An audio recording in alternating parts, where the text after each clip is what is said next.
All right, it's Monday, August 3rd. Let's get you tapped in. It's going to be a very busy week. We gap up to start the week off with Dow Jones approaching new all-time highs, S&P 500, Nasdaq 100, basically the entire stock market up on anticipation that peace talks are going to start again between the United States and Iran.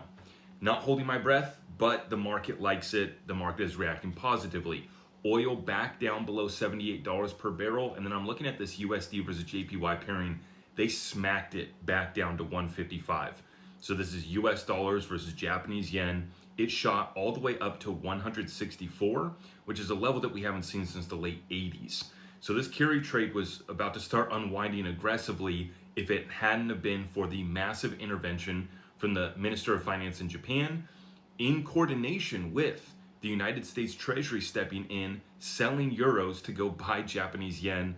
And then it just so happened to be a little coincidence that the note that Treasury Secretary Scott Bessent had at Camp David said, buy Japanese yen. It just so happened to get picked up by the reporters in the room.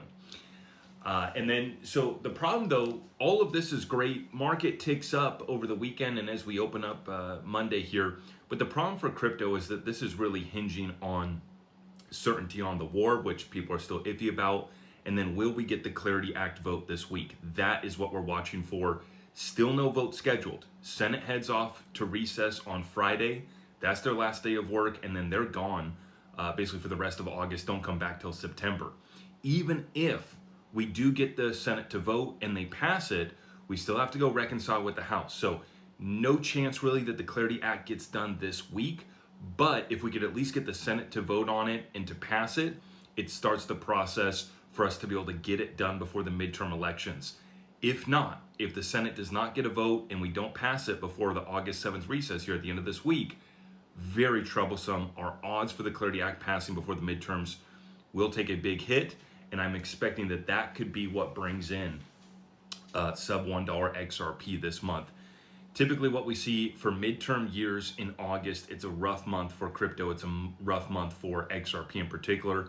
If we see the historical move that we've seen in previous midterm years, XRP could easily go down below $1. And so I got my orders ready. I'm going to be buying any discounted prices that come this month. I'm going to be taking advantage of that. We're just going to let this play out between now and midterms. It's going to be a bumpy road. This week's going to be pretty decisive to determine the odds of Clarity Act passing, so we'll have full coverage for that. But bumpy ride until midterms, and then we'll be back off to the races and back into a bull run. That's the setup right now that I'm seeing. You guys let me know in the comments down below. We'll be live Tuesday, Thursday at 10 p.m. Eastern, and make sure you guys follow here for more.